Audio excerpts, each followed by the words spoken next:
Hello everybody, how you doing? Sean McMahon here. Welcome to the Sean McMahon channel. I'm going to do a quick video today about Gary DeMar's new book, New Testament Eschatology, subtitled What the Early Church Believed About Bible Prophecy.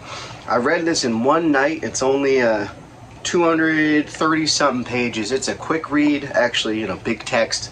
Nice, easy chunks to digest. By the way, if you're digging this t-shirt, this design is the Lamb with 7 eyes from Revelation 4. This has been my logo since about 2014. I've put it forward in all of my ministries and all of my music projects. My friend Kelly made a really crazy design of it that is now available on sweatshirts and stuff. So make sure you check out the merch down. You can support my channel that way. This book is full of essays by both Gary DeMar and Francis X. Gumerlock, forgive me if I mispronounce it, where they both plumb the depths of the records of the early church fathers and their writings on the matters pertaining to the end times, the last days, what they believe specifically about what was written in the Bible about the last days in the Old Testament and the New Testament, what Jesus had to say about it, what the apostles had to say about it, and what the prophets had to say about it. The book has 11 chapters, not including the introduction, etc.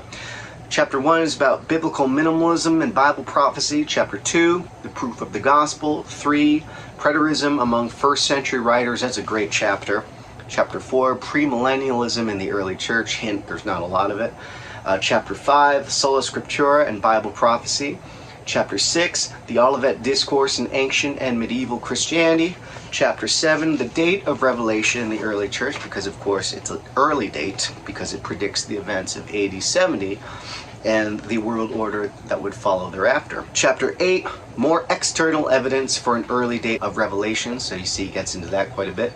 Chapter 9, blood, fire, and vapor of smoke. Chapter 10, Irenaeus and the dating of Revelation. For those of you who have studied Irenaeus, you know that there's a little bit of a question as to whether he believed in a late date for Revelation. Some people say he did. This book collects a lot of the evidence that supports an early date, even in Irenaeus. Chapter 11, the Nicene Creed and Jesus coming to judge the living and the dead. In this chapter and a few others, they talk about basically how the coming of Jesus to judge the living and the dead might not necessarily need to be interpreted as something that happens at a terminating point in linear time, as in at the end of the world or a destruction of the material cosmos.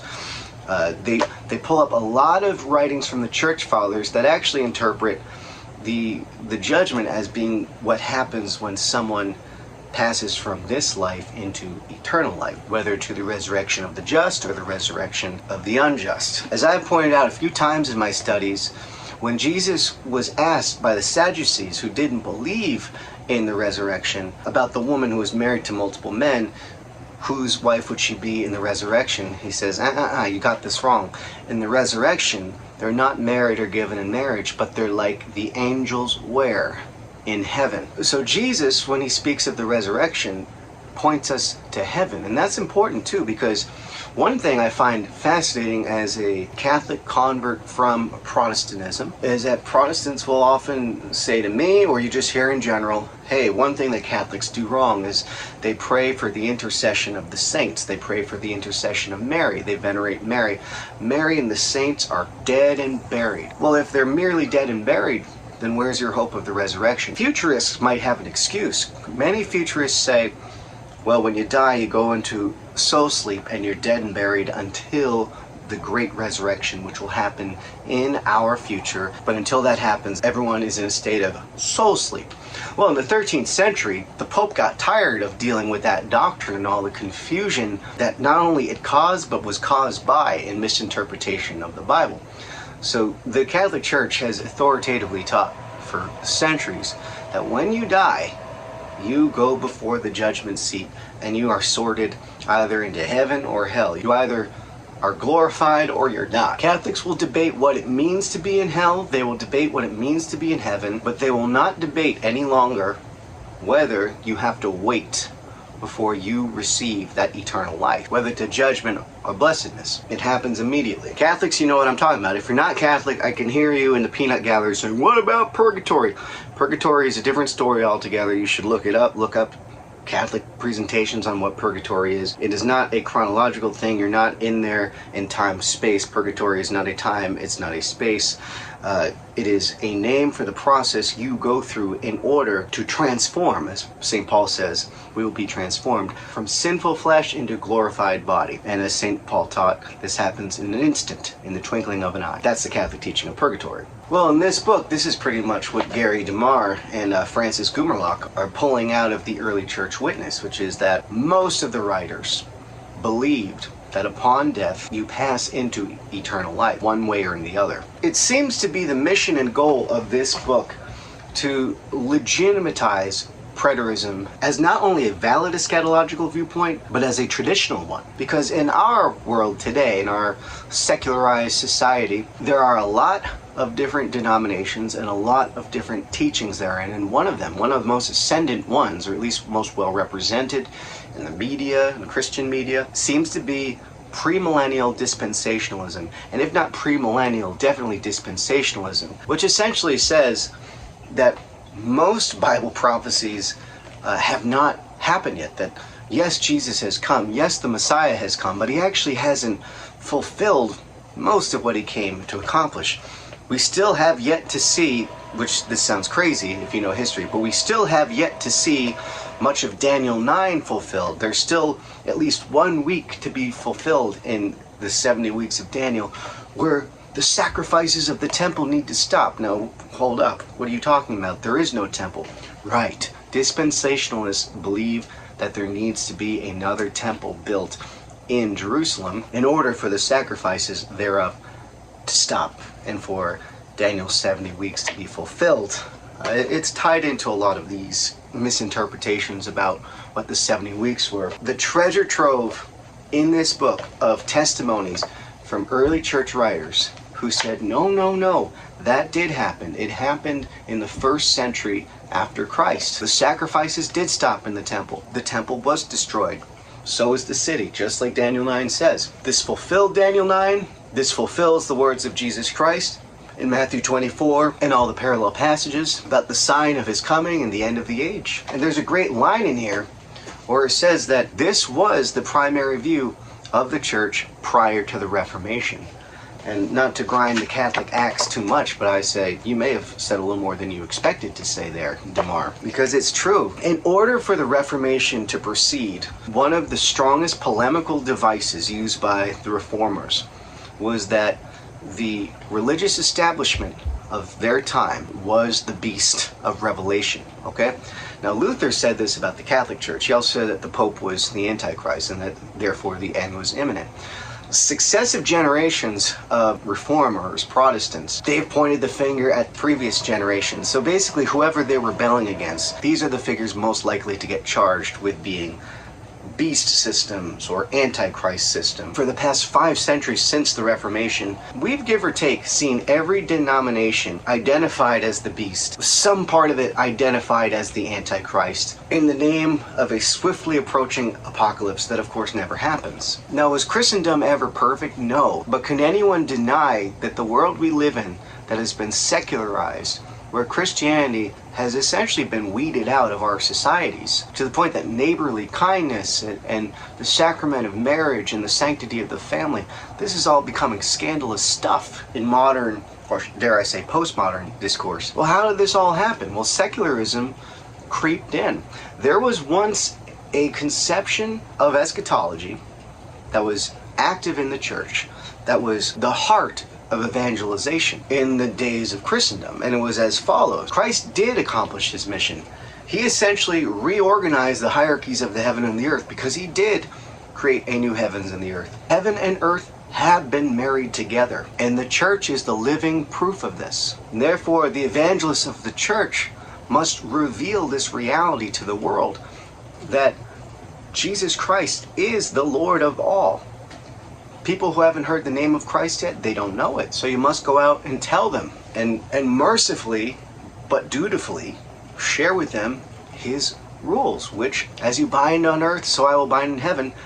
His rules are the church's rules. That was Christendom. That is why you saw so many nations Christianized. That is why you ultimately saw the empire Christianized. And no, this is not Christian nationalism. This is something that predates Christian nationalism. When nationalism as we know it started to rise up in the 19th and 20th century, the church was there to rebuke it.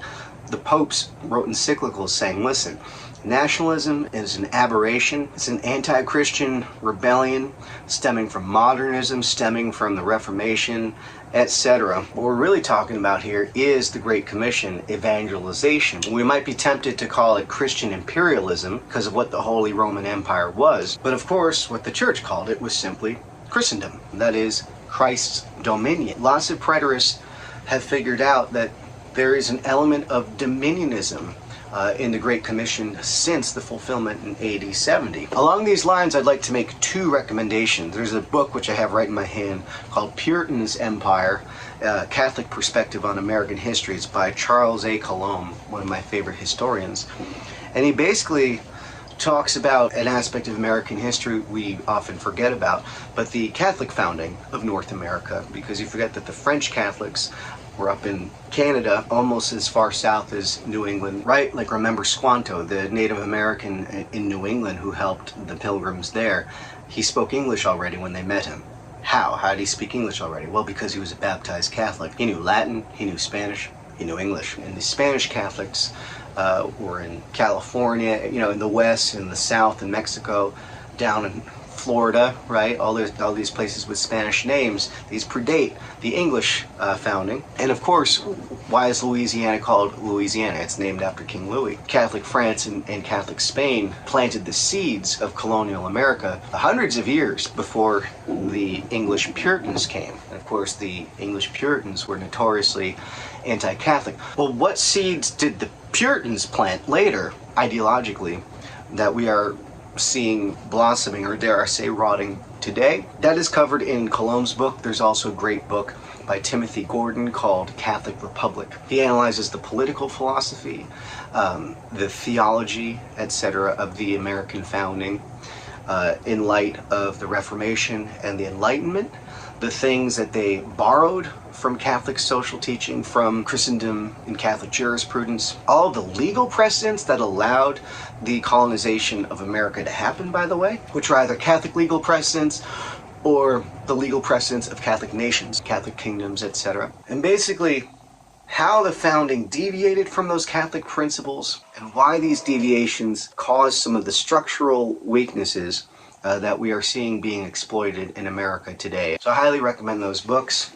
And if you're not into Catholicism, I still recommend you look into it if you are a student of American history. And also if you are, I dare say, a patriot or somebody who has a love for this country and appreciates all that's good and unique about it.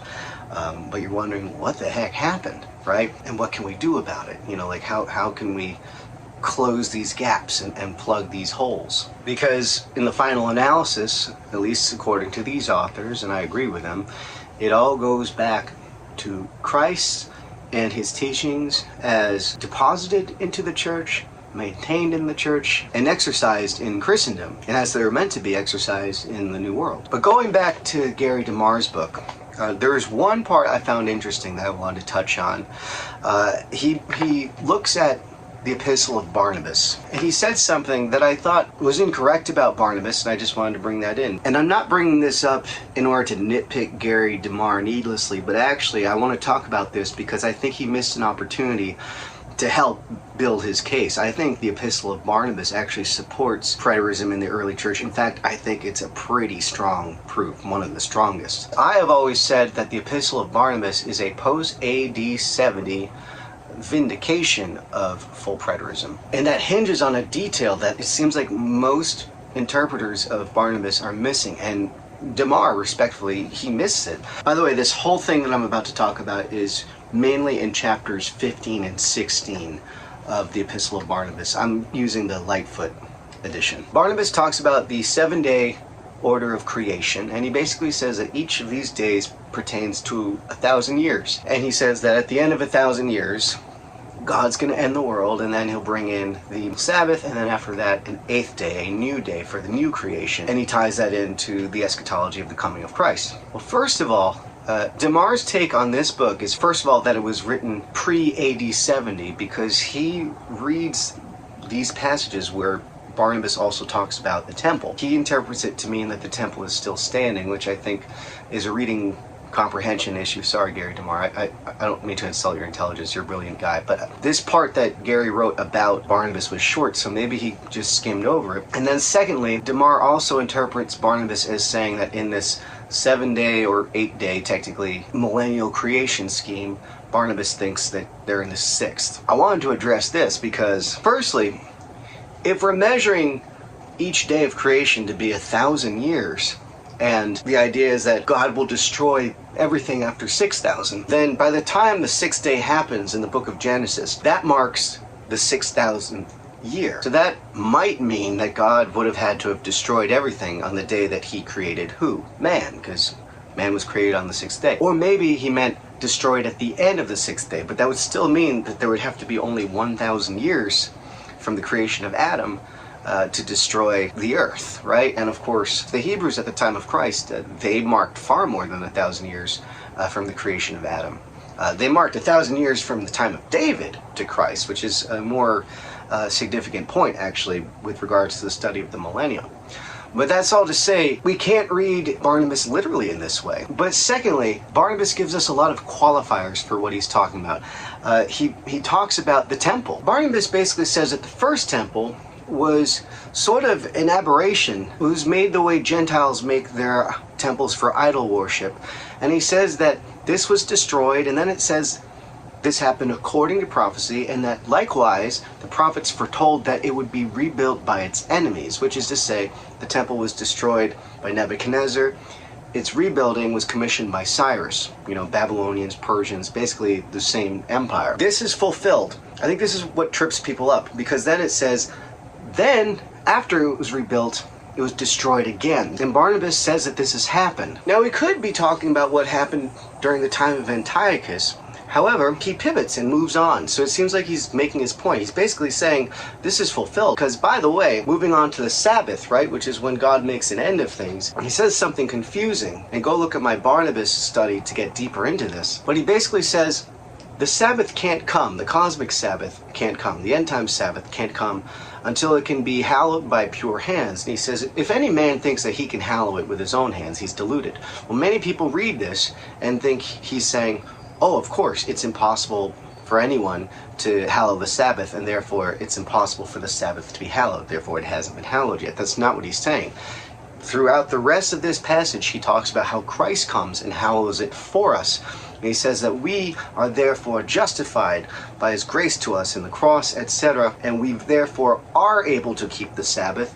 And also on top of that, we keep the 8th day. So Barnabas is basically using this jumbled passage to say the 7th day was accomplished and we even keep the 8th. This is highly realized eschatology, folks, in the Epistle of Barnabas. So I want to make sure that if you read this book, which I highly recommend, I want to make sure you dive a little deeper than DeMar did into the Epistle of Barnabas, because Barnabas, in my opinion, is a treasure trove of fulfilled eschatology in the early church, in the 1st century. Anyway, guys, that's it from me today. Just wanted to jump in and give you a quick little theological something or other, because I've been having a little more time. The season's, shouldn't say it's winding down, but I had some time to make this video, and I wanted to check in and share some of my theological thoughts with y'all. Alright, God bless. Thanks for listening. Like and subscribe if you haven't already. Hope you're enjoying your summer, or if you're from down under, hope you're enjoying your winter. Alright, bye.